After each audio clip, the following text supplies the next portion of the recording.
예, 우리 봉독해 드린 말씀 가지고 두려워하지 말고 믿기만 하라. 두려워하지 말고 믿기만 하라.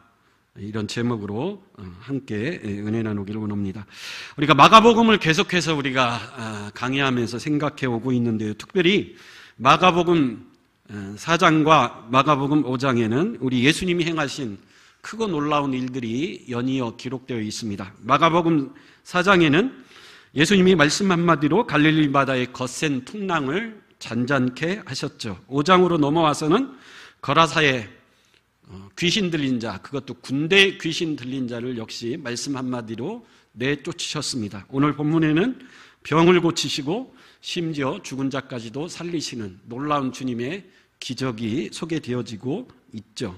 이런 일련의 사건들을 통해서 마가복음을 기록한 마가복음의 의도는 명확하죠. 예수님은 창조주 하나님이시며 지금도 이 세상을 통치하고 다스리시는 만왕의 왕 되신 분이 바로 우리 예수님이신 줄 믿습니다. 그것을 이런 사건들을 통해서 계속해서 우리에게 증거하고 있는 거죠. 그래서 마가복음을 읽으면서 예수님은 창조주 하나님이요 왕 되신 분이시구나, 이게 깨달아진다면 마가복음을 제대로 읽고 계시는 거죠.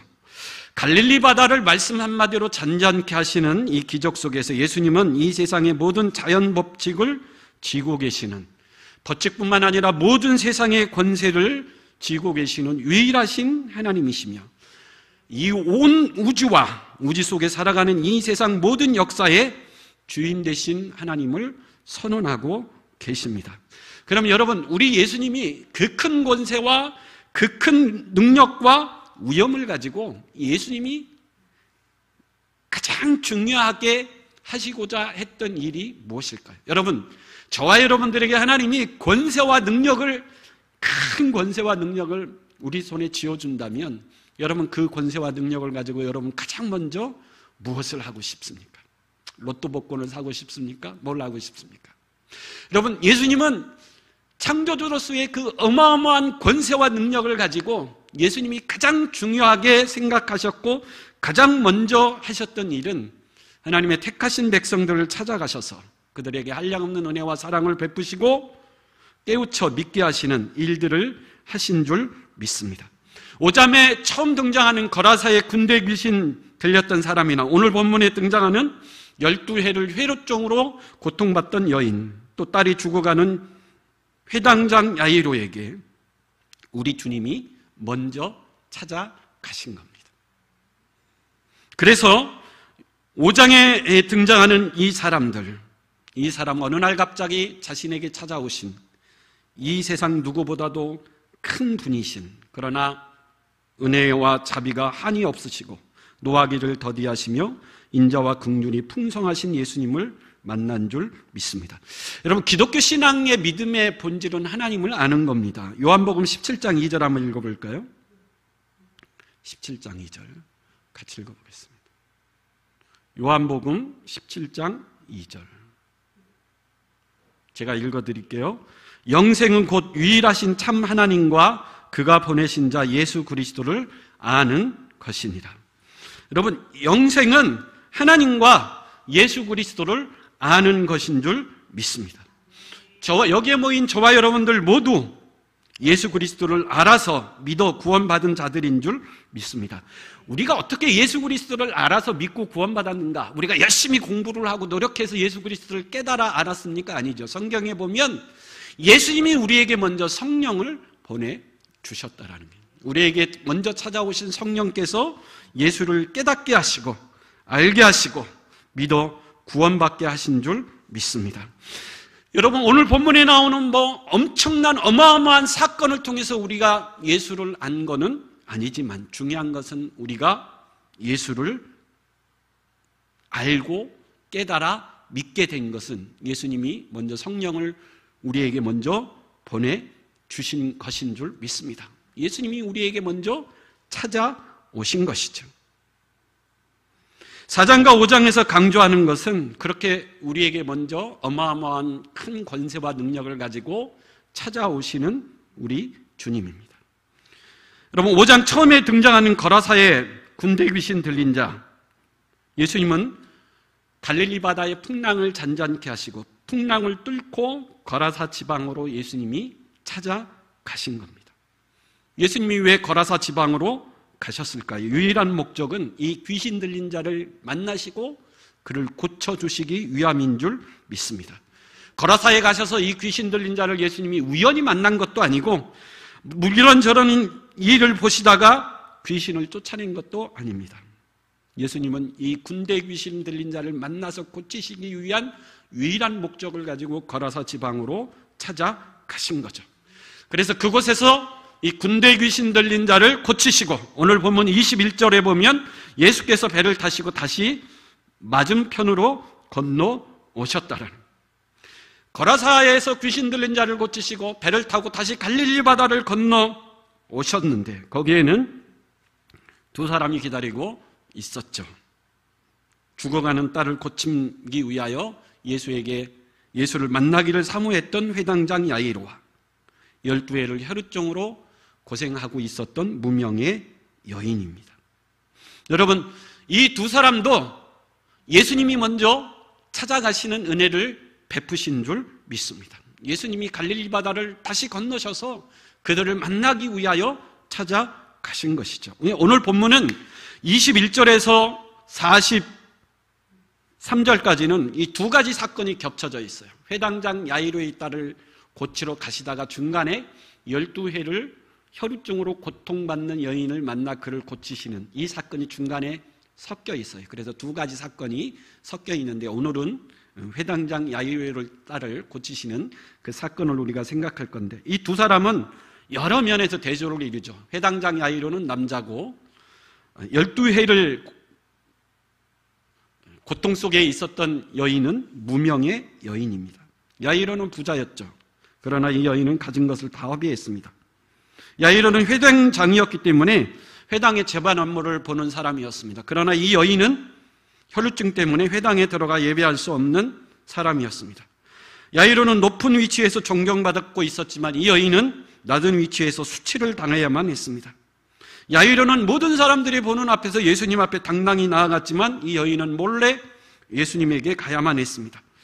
야이로는 예수님 앞에 나아가 내 딸에게 손을 얹어주시기를 바랬지만 이 여인은 가만히 예수의 옷자락에 손을 대고자만 했습니다. 많은 차이가 있었음에도 불구하고 중요한 것은 예수님은 구별하지 아니하시고 동일하게 은혜와 사랑을 베풀어 주시는 줄 믿습니다. 마가복음 10장 13절에 베레아 사람들이 어린아이를 데리고 예수님에게 왔습니다.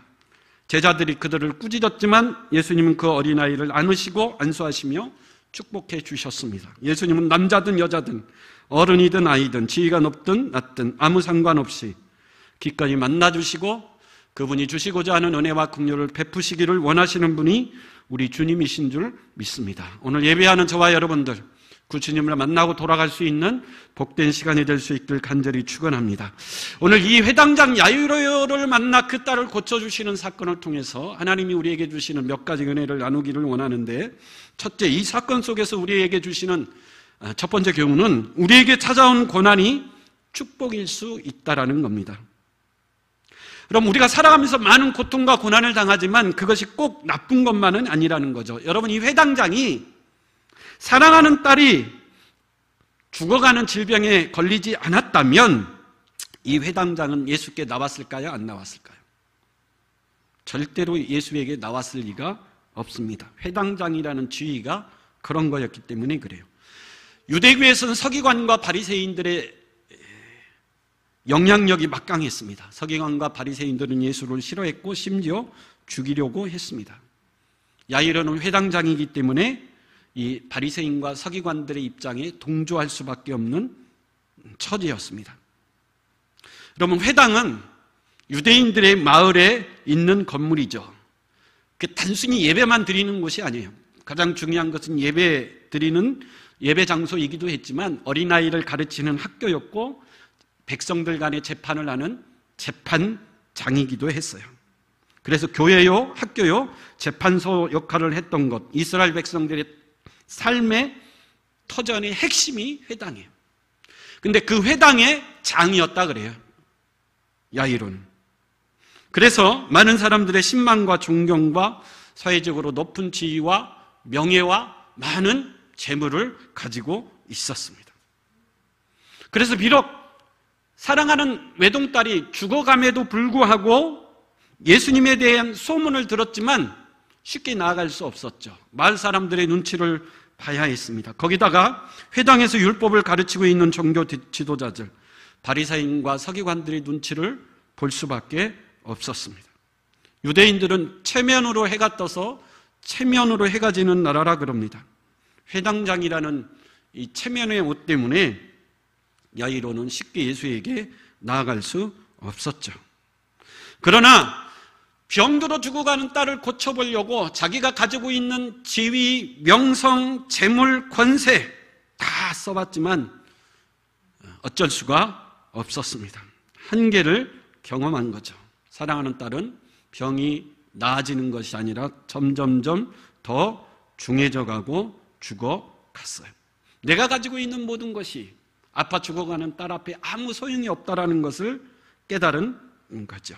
그래서 자존심과 체면, 마을 사람들의 눈총, 또 바리새인과 서기관들의 비난을 무릅쓰고 결국 예수님 앞에 나와 무릎 꿇을 수밖에 없었다라는 거죠. 여러분, 사람은 누구나 남의 신세를 지기를 싫어합니다. 야이로뿐만 아니라 우리에게도 어떤 일이 생기면 우선 내 힘으로 해결해 보려고 하죠. 하나님의 도우심조차 뒤로 물어보고 내가 가지고 있는 것으로 한번 해결해 보려고 합니다. 근데 이렇게 저렇게 해도 안 되면 결국 누구를 찾게 되죠? 살아계신 하나님 앞에 나와 무릎 꿇을 수밖에 없다라는 거죠.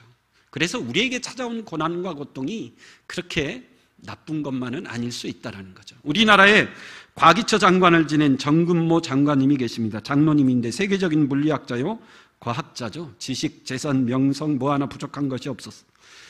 근데 아들이 하나밖에 없었는데 이 외아들이 병들어 죽어갑니다. 똑같아요. 자기가 가지고 있는 지식, 명예, 권세, 재물 다 써봤지만 아들은 점점 죽어갈 뿐입니다. 그래서 결국 하나님 앞에 무릎 꿇을 수밖에 없었고 하나님 앞에 손들고 나올 수밖에 없었다라는 거죠. 오늘 회당장 야이로도 마찬가지죠. 죽어가는 딸이 결국 이 회당장 야이로를 겸손하게 만들었습니다. 누가복음 8장 42절에 보면 이 딸은 12살이라 그럽니다. 어떤 학자에 의하면 유대인들은 12살이면 시집갈 나이, 결혼을 할 나이가 그 시대, 지금은 아니지만 됐다 그럽니다. 이 말이 맞다면 이제 이 딸은 이제 곧 시집을 가서 결혼을 하고 아이를 낳고 행복한 가정을 이루는 이제 막 꽃을 피울 그때에 병들어 죽게 된 거죠. 더군다나 이 딸은 외동딸이라 그래요. 자식이 딸 하나밖에 없다라는 거죠. 딸이 없는 분들은 모르겠지만 여러분 딸이 있는 분들은 여러분 딸 키우는 재미가 얼마나 쏠쏠합니까? 딸의 재롱이 얼마나 찬란한 햇빛 같으면 인간 화초라. 그만큼 딸은 부모에게 큰 기쁨이라는 거죠. 오늘 본문에 등장하는 이 딸은 외동딸, 하나밖에 없는 딸입니다. 하나밖에 없는 사랑스러운 딸이 죽어가니 아버지 입장에서 얼마나 마음이 아프고 얼마나 마음이 무겁고 절망스럽겠습니까? 그래서 결국 이 아이로는 회당장이라고 하는 그 모든 것을 다 내려놓고 예수 앞에 엎드립니다. 23절 같이 한번 읽어볼까요? 22절, 23절 같이 한번 읽어보겠습니다. 시작. 회당장 중에 하나인 야이로라 하는 이가 와서 예수를 보고 발 앞에 엎드려 간곡히 구하여 이르되 내 어린 딸이 죽게 되었사오니 오셔서 그 위에 손을 얹으사 그로 구원을 받아 살게 하소서 하거늘 아멘. 네, 결국 주님 앞에 엎드려 간구하는 거죠. 많이 간구하는 겁니다. 예수님, 내 딸이 죽게 되었으니 살려주십시오. 살려주십시오. 내 딸에 찾아오셔서 손을 얹으사 내 딸로 하여금 구원받게 하여 주시옵소서. 여러분, 우리 중에도 인생의 고통이 없었다면, 인생의 비바람이 없었다면 예수께로 나올 수 없었던 사람이 있을 수 있습니다. 고통 때문에 이 회당장 야이로처럼 어쩔 수 없이 하나님 앞에 나와 엎드리는. 그러나 여러분, 지나고 나니까 그것이 곧 뭐죠? 축복이고 그것이 곧 은혜인 줄 믿습니다. 바울의 고백처럼 은혜가 넘쳐버린 거죠. 그래서 청교도들은 고통이나 고난을 가리켜 위장된 축복이라 그럽니다. 오스왈드 챔버스라는 분은 이런 말을 했어요. 당신이 어두운 가운데 있을 때 근신하고 입을 다물라. 그때는 하나님을 향하여 귀를 기울일 때이다. 그러면 후에 빛 가운데 있게 될 것이고 그때 누구인가 들려줄 수 있는 보배를 간직하게 될 것이다.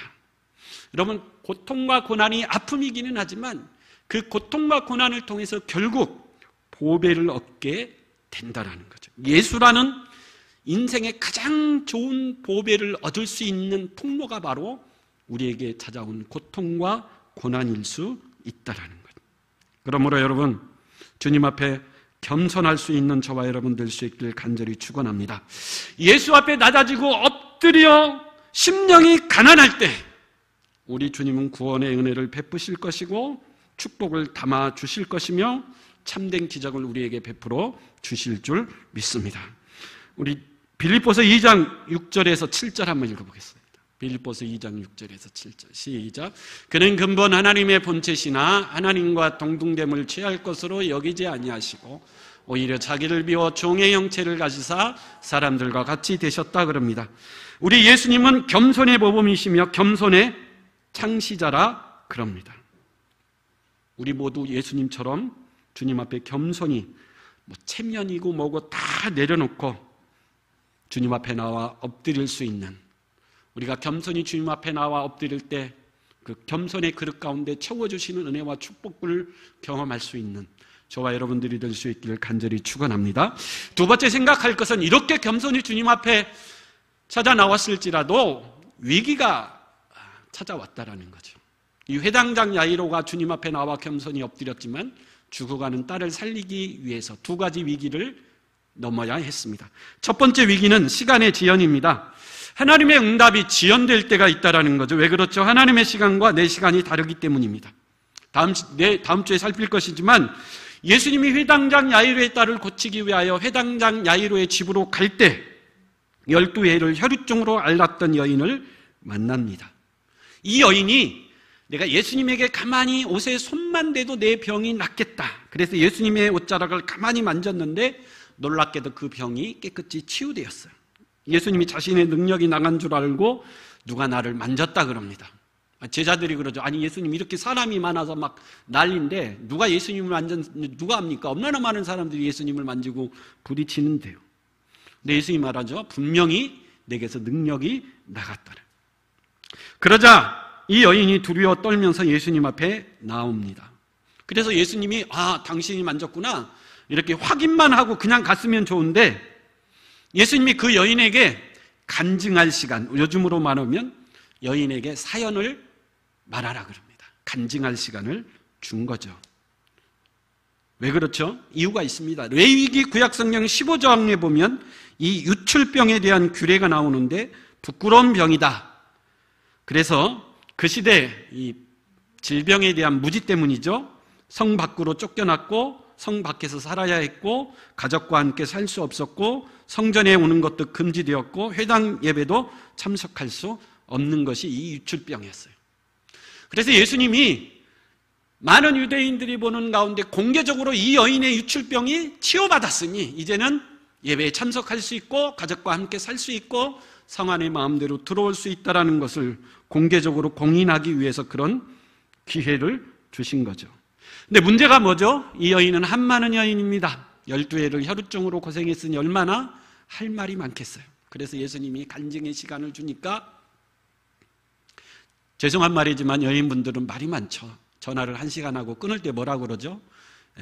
나머지 얘기는 만나서 말하자. 그럴 정도로 여인은 할 말이 많은데 한많은 여인이니 12년 동안 질병으로 고생받은 이 이야기를 예수님 앞에 얼마나 많이 쏟아놓고 싶었겠어요.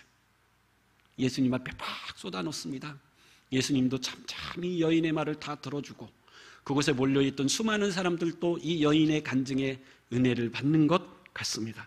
근데 여러분, 이 여인의 간증에 은혜를 받지 않는 유일한 사람이 있었죠. 누구죠? 회당장 야이로. 내 딸이 죽어가는데 예수님이 시간을 지체하면 안 되는데 근데 중간에 끼어들 수도 없어요. 왜요? 예수님이 경청하고 있고 수많은 사람들이 은혜 받기 때문에 중간에 끊을 수도 없는 겁니다. 이럴 때 어떻게 해야 됩니까? 여러분, 하나님의 시간표와 우리의 시간표는 분명히 다를 수가 있습니다. 하나님의 응답이 지연될 수 있습니다. 그러나 중요한 건 내 시간표보다는 하나님의 시간표대로 이루어졌을 때 모든 것이 합력하여 선이 이루어질 줄 믿습니다. 나사로의 죽음도 비슷하죠.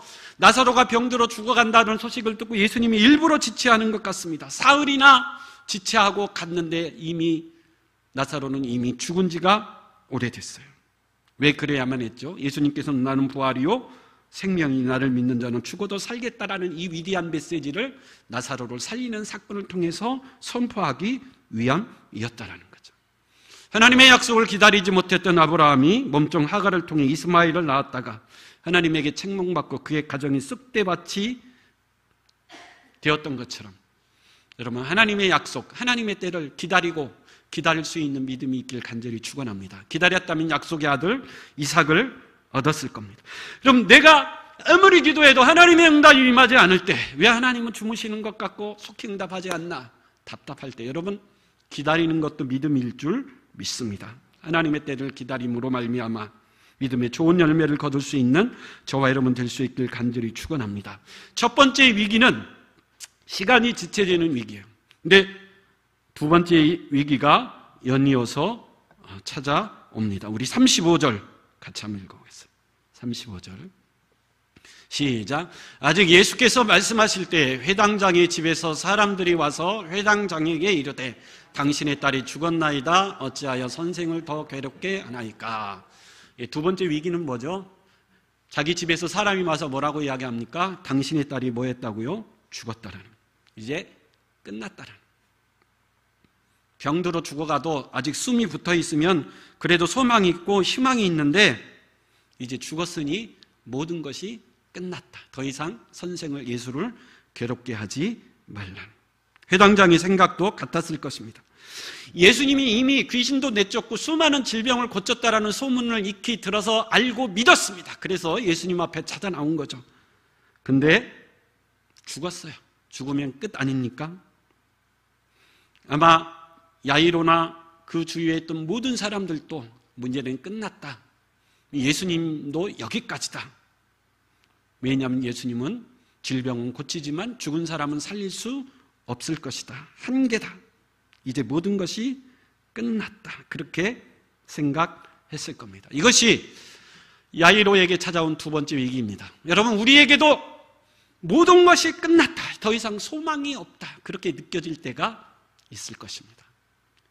그럴 때 우리 주님이 하신 말씀이죠. 우리 36절 같이 한번 읽어봅니다. 36절 같이 읽어보겠어요. 시작. 예수께서 그 하는 말을 곁에서 들으시고 회당장에게 이르시되 두려워하지 말고 믿기만 하라 하시고 아멘. 그때 우리 주님이 위대한 말씀을 주십니다.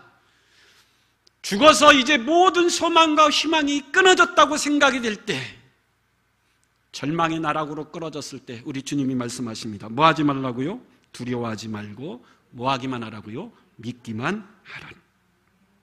왜요? 우리 주님에게는 우리가 상상할 수 없는 어마어마한 능력과 권세가 있으신 전지전능한 하나님이시기 때문에 그렇다는. 우리는 한계가 있지만 우리 주님은 한계가 없는 분이신 줄 믿습니다. 그래서 어떤 순간에도 믿음으로 일어설 수 있는 저와 여러분들이 될 수 있길 간절히 축원합니다. 그래서 아무리 최악의 상황에 우리가 떨어졌을 때라도, 절망의 위기 앞에서도 여러분 두려워하지 말고 끝까지 믿음으로 일어날 수 있는 저와 여러분 될 수 있길 간절히 축원합니다. 끝났다. 더 이상 예수를 괴롭게 하지 말라. 그럼에도 불구하고 36절에 보면 예수님은 그 하는 말을 곁에서 들으시고 회당장에게 이르시되 두려워하지 말고 믿기만 하라 하시고 베드로와 야고보와 요한 형제 요한 외에 아무도 따라옴을 허락하지 아니하시고 회당장의 집에 가십니다. 회당장의 집에 가셔서 39절 이렇게 말씀하십니다. 38절 39절 읽어볼까요? 38절 39절 시작. 회당장의 집에 함께 가사 떠드는 것과 사람들이 울며 심히 통곡함을 보시고 들어가서 그들에게 이르시되 너희가 어찌하여 떠들며 우느냐. 이 아이가 죽는 것이 아니라 잔다 하시니, 이 아이가 이미 죽어서 이미 유대인의 풍습대로 장사를 지내고 있습니다. 슬피 울며 장사를 지내고 있습니다. 근데 예수님이 뭐라고 그러죠? 왜 떠들고 난리냐? 이 아이가 죽은 것이 아니고 뭐라고 그러죠? 잔다. 여러분, 죽은 나사로를 보시고도 요한복음 11장 11절 잔다라는 똑같은 표현을 해요. 요한복음 11장 11절 한번 읽어요. 시작. 이 말씀을 하신 후에 또 이르시되 우리 친구 나사로가 잠들었도다. 그러나 내가 깨우러 가. 우리 주님은 죽었다고 말씀하지 아니하고 뭐라고 그래요? 잔다 그래요. 데살로니가전서 4장 13절도 성도의 죽음을 잔다 그렇게 표현하고 있습니다. 왜 잔다라고 표현하고 있을까요? 여러분, 우리의 영혼은 죽으면 천국에 가는 줄 믿습니까? 주님과 함께 영생 복락을 누릴 거예요. 근데 우리의 육신은 어떻게 하죠? 땅에서 왔으니 땅으로 돌아가 땅에서 뭐 하는 거죠? 자는 거죠. 그래서 잔다 그렇게 표현해요. 우리의 육신이 자고 있지만 우리의 이 썩은 육신이 언제 부활하죠? 예수님이 재림하실 때 잠자고 있던 우리의 영혼이 부활해서 낙원에 있던 우리 영혼과 함께 결합이 돼서 주님과 함께 천국으로 들어가 영생 복락을 누리게 될 줄 믿습니다. 그래서 성경은 성도의 죽음은 끝이 아니라는 거예요. 잠을 자는 것에 불과하다는 것. 때가 되면 우리의 썩은 육신이 부활하여 영광스러운 몸으로 부활하여 천국에서 주님과 함께 영생 복락을 누리기 때문에 성도는 죽었다 이렇게 표현하지 않고 뭐라고 그런다고요? 잔다. 그래서 여러분, 예수 믿는 저와 여러분들이요, 죽음을 두려워하지 않는 저와 여러분 될 수 있길 간절히 축원합니다. 그랬더니 40절 한번 읽어볼까요? 40절 시작. 그들이 비웃더라. 예수께서 그들을 다 내보내신 후에 아이의 부모와 또 자기와 함께한 자들을 데리시고 아이 있는 곳으로 들어가요. 누가복음 8장 53절에 보면 그들이 그 죽은 것을 보고 비웃었다 그래요. 그럼 이미 이 딸이 죽었는데 예수님이 죽은 것이 아니라 잔다 그러니 수많은 사람들이 비웃었다 그래요. 그래서 예수님이 그 사람들을 어떻게 한 거죠? 다 내보내셨습니다. 우리 주님은 믿음으로 일어서는 자들과 함께 일하시는 줄 믿습니다. 비웃는 자들을 다 내보내시고 베드로, 요한, 야고보와 그 부모만 남기신 채 그 아이에게 뭐라고 말씀하죠? 달리 다굼 소녀야 일어나라. 그랬더니 그 죽은 소녀가 일어나는 놀라운 기적이 일어난 줄 믿습니다. 여러분, 함께한 부모 베드로, 요한, 야고보, 나중에 이 아이가 나가서 걷고 뛸 때 그 소녀를 보는 수많은 사람들이 크고 놀랐습니다. 우리의 상식으로는 도저히 이해가 되지 않는 일이 일어났기 때문이에요. 정신이 하나도 없었을 것입니다.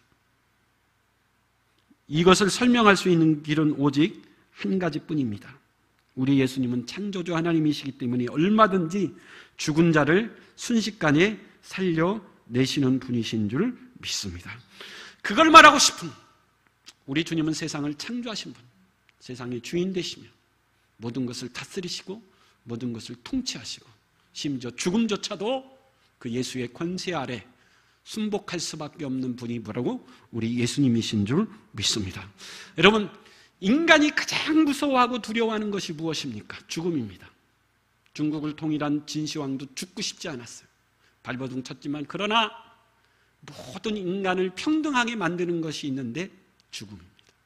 이 죽음의 권세 앞에 절망하지 않을 수 있는 인간은 이 세상에 아무도 없습니다. 이 죽음을 이겨낼 수 있는, 극복할 수 있는 이 죽음에서 부활한 유일한 분이 계신데 그분이 누구라고요? 우리의 구원자 되신 예수 그리스도인 줄 믿습니다. 인간이 가장 두려워하고 모든 사람들이 공포를 느끼는 죽음조차도 이기신 분, 죽음조차도 살려내시는 분. 여러분, 어떤 고난과 절망 가운데서도 두려워하지 말고 믿음으로 일어설 수 있는 저와 여러분들이 될 수 있길 간절히 축원합니다. 그분이 우리 예수님, 그분이 우리를 뭐 하신다고요? 찾아오신다. 내가 그 예수를 찾기 전에 그분이 먼저 나를 아시고 나를 찾아오시고 나에게 성령을 주셔서 예수를 알게 하시고 깨닫게 하시고 고백하게 하셔서 하나님 자녀 삼으시고 천국 가는 그날까지, 세상 끝날까지 우리와 함께 하시고 주님이 세상을 이긴 것 같이 우리도 세상을 이길 수 있도록 우리와 함께 동행하시는 분이 바로 우리 주님이신 줄 믿습니다. 그 주님을 뭐 하라고요? 믿으라는. 그 믿음으로 어느 순간이든지 뭐 하지 말라고요? 두려워하지 말라는. 여러분, 이 음성을 들을 수 있길 간절히 축원합니다. 사랑하는 아들도 아끼지 않고 우리에게 주신 하나님이 무엇이 아까워서 우리에게 주시지 않겠느냐. 떡을 달라 하면 돌을 줄 부모가 어디 있겠느냐. 누구보다도 우리를 사랑하시고 누구보다도 우리에게 먼저 찾아오시고 누구보다도 나보다도 나를 더 잘 되기를 지금도 원하시는 분이 바로 우리 예수님이신 줄 믿습니다. 그 주님이 우리의 주님이시라니. 그래서 여러분 다시 한번 우리 주님의 말씀을 마음에 새기고 돌아갔으면 좋겠습니다. 두려워하지 말고 그 주님을 믿을 수 있는 저와 여러분들의 생이 될 수 있길 간절히 축원합니다.